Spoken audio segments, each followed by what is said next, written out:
Good evening, everyone. Welcome back to GBNN, the Graybeard News Network. You are watching the Hall of the Mountain King with me, the Mountain King, your host. Our top story tonight is out of Marikania, where the presiding Lord Dunny Turnip has announced that beginning this month, all gold reals printed in Marikania will bear his seal. And in addition to the new seal, the Alabaster Keep was proud to announce that our allies in the Goblin lands of Blitzrail will also assist by changing the coins to have a more geometric look. More on that tonight. Your team is getting bigger. Dwarf inbound.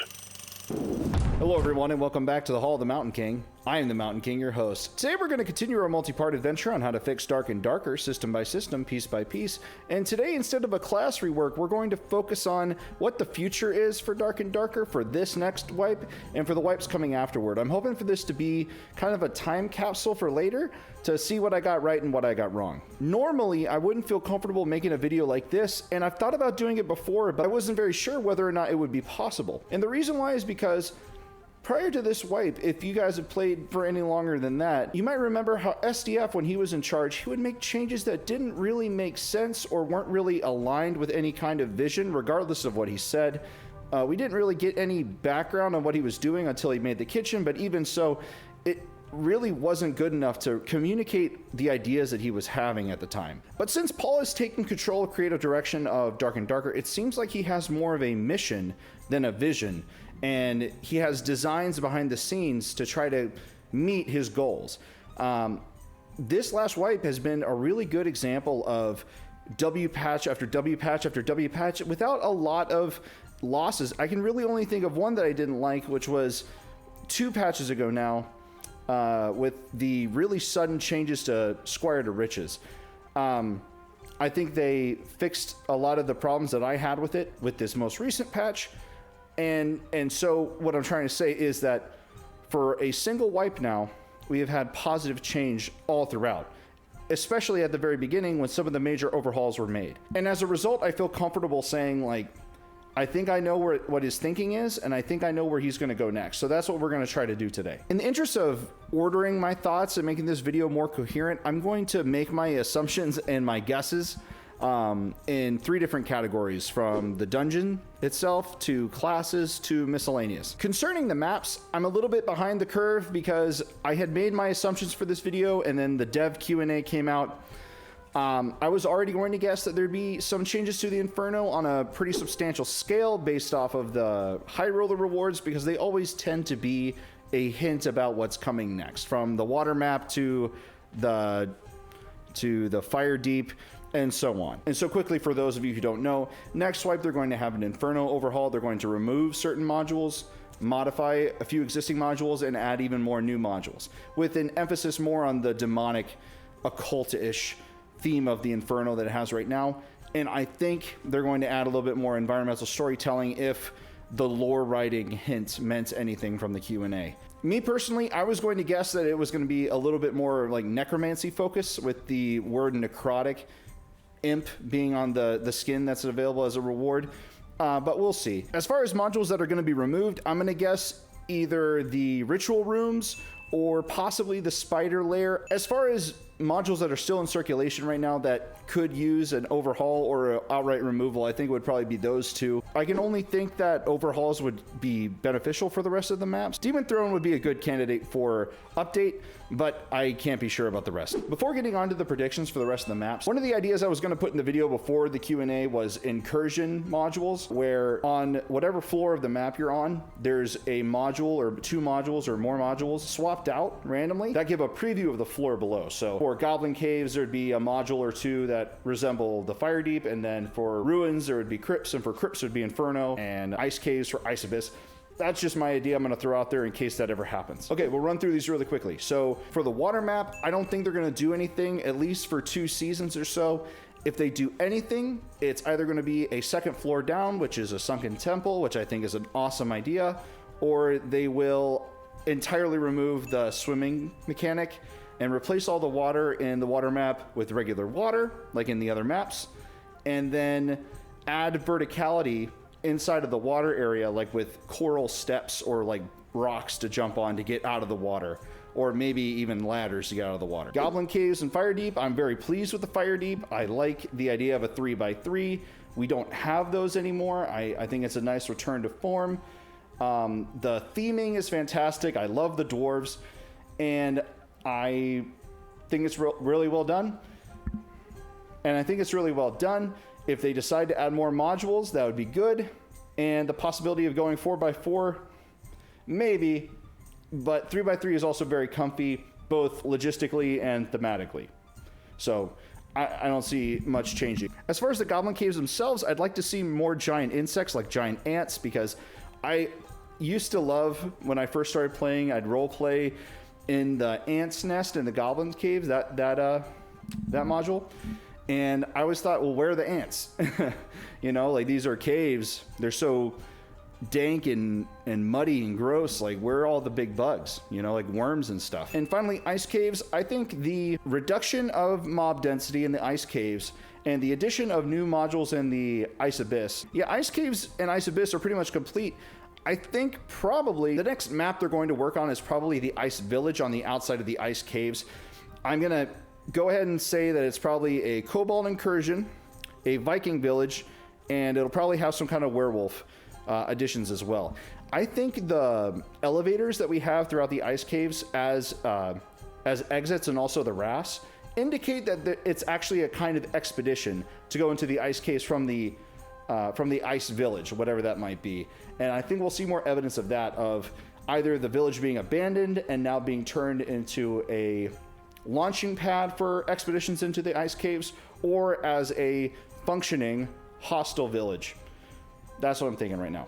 Now that the maps are out of the way, we can talk about what I think is going to happen with classes, based off of Paul's own words, as well as how he's handled class balance in this past wipe. And I'll briefly explain what I mean. Paul's stated purpose when SDF passed the torch to him was that he wanted to bring all of the baseline classes that weren't Warlock, Bard, Sorcerer, and Druid up to the level of those classes.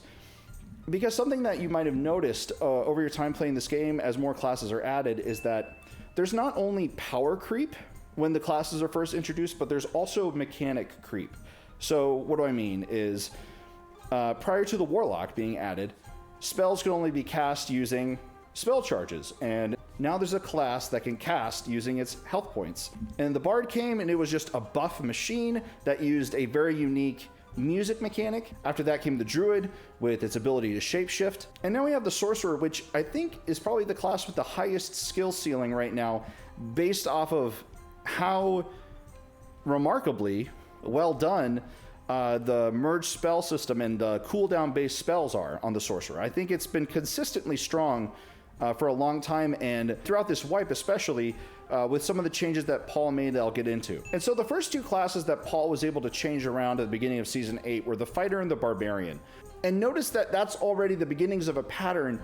The two classes, the Fighter and the Barbarian, which are synonymous with melee combat. In addition to the abilities and passives that Paul gave the Fighter and the Barbarian, there was also a very massive combat overhaul for melee combat in Dark and Darker with this wipe. And all of them were very good changes. There was the addition of parrying on pretty much every weapon. We had a whole swath of movement changes, and a lot of them were just reducing how much your speed was affected by certain actions such as blocking or casting or being hit or sheathing your weapon. But there was one more critical movement change that happened for melee combat, which caused a major slow when you jump crouched or jumped and did an action midair. And as a result of this change, people were incentivized to keep their feet on the ground in melee combat, making for a more even playing field where people aren't just jumping all the time to avoid headshots. And it forced more skill in combat, which people had the ability to do thanks to there being parries on most weapons now. And so even though just adding perks and abilities to a class isn't necessarily impressive in itself, Paul did a whole lot more by actually implementing major systems across the whole game, not just those classes. The result was, though, that overall, the Fighter and the Barbarian felt a lot better because those classes do exist in the melee more than most other classes. And the melee felt better, and the classes felt better as a result. If you've watched any of my last few videos, or the majority of my videos, you probably know that my intent is mostly making class reworks around individual systems. I had made a Fighter rework prior to this Season 8, and did I recognize that, hey, the changes that were made to the Fighter weren't the ones that I suggested in my video? Of course I did. Do I have a problem? No, not really. And it actually gets even better because Paul proved with the beginning of this wipe that to assist these classes, he's going to give them perks and abilities, but also he's going to turn a little bit the metaphysics of the game itself in order to assist these classes in particular. So I thought that was it, that Paul was just going to add perks and abilities to these classes and maybe change a few of the metaphysics and systems of the game around those classes to make it more comfortable for them, which is still a really good thing. But how surprised was I a couple of weeks ago when Spell Merge was taken from a passive, like taking up a whole slot for the sorcerer, to being made into baseline passive for the class. This change isn't as intense as the ones that I make for the classes or the ones that I would make for the classes, but what it does show is that Paul recognizes that certain aspects of these classes in the game, their perks and abilities, some of them, should be baseline for the classes, and I think that's something that we'll start to see going forward, and I'll talk about that more in a second. So the next two classes that the devs are going to overhaul are going to be the Rogue and the Ranger. And they said that Rogue's going to be a little bit overtuned. They're going to have a Shadow Step ability, and Ranger's going to have Overdraw, which I assume is just overdrawing the bow. And they're also going to have more access to magic. I think this is good because the Ranger in itself is a very hard case to crack as far as identifying its identity as a class outside of just shooting stuff, right? It's been a problem ever since they were introduced in Dungeons and Dragons years and years ago. And the blurred line between rogue, fighter, and druid. When people ask me, I usually say that it's not a real class, but I really like that they're trying to explore it here in Dark and Darker. And the move I think they'll make is some kind of change to the way ranged weapons work. And as far as the changes to the class itself, like with perks and abilities, we already have Overdraw. But I think we'll also get some spells in the form of Hunter's Mark, or maybe the summoning of an animal companion, and possibly an extension to traps. And then my candidates for perks that could be added as passives for the Ranger would be Tracker / Campfire Mastery / Trap Mastery. Either get overhaul of that and be able to actually flesh out the Trapper build identity on the Ranger, or just make those Ranger-ish abilities part of the class baseline. Rogue is going to get Shadow Step, and I know Guild Leader is peeing his pants over it. That's going to be busted, buddy. That's going to be fun. A very interesting point in the Q&A was they said they were looking at new ways to deal with stealth. So what do we know historically about Dark and Darker and stealth and invisibility? Invisibility on Wizard was deemed too strong, and there was the particle effect that was added to it. Specifically to the Rogue, we know that landmine style of gameplay isn't very fun to play against. We know that true invisibility is, in its own way, breaking the rules of the game, but that's the point. We have adaptations in the form of Hydra being able to see through invisibility. We have Light Orb from the Wizard. And we have the new Ghost Dust pouch to reveal people. So there's already a lot of tools in the game that entirely negate this one crucial part of the Rogue's identity right now. And so what I'm going to guess they're going to do isn't to go back to the Predator cloak like shimmer around the Rogue. I feel stealth will stay like a instant ability that rogues can take, but I think passively on the class, they're going to do some kind of chameleon deal where you crouch and start walking, or you walk, like you hold shift and you walk, that you'll slowly become less visible over time until you become entirely invisible. That's what I would guess. They also said in the Q&A that Rogue would be able to climb up walls. It would be busted. I remember when they said that Panther form for Druid could do that, but then it didn't happen.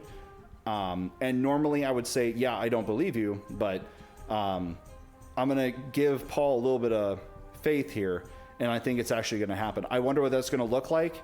Hopefully there's an addition of verticality to some of these maps, because or maybe they add like a extra bit of jump height when you do climb walls so that you can actually get somewhere. But I'm excited to see how this works. It's going to be very interesting. So next we'll talk about Cleric, and this is pretty brief because I think Cleric is probably the most finished class of all the ones in the game right now. It just has everything covered. I don't know, outside of adding maybe one or two spells that they can think up, what else could really be done. And if we're going to continue this merge spell route and possibly add more passives to be baseline on the cleric, I would guess probably kindness would probably be the one that would be added, if not faithfulness.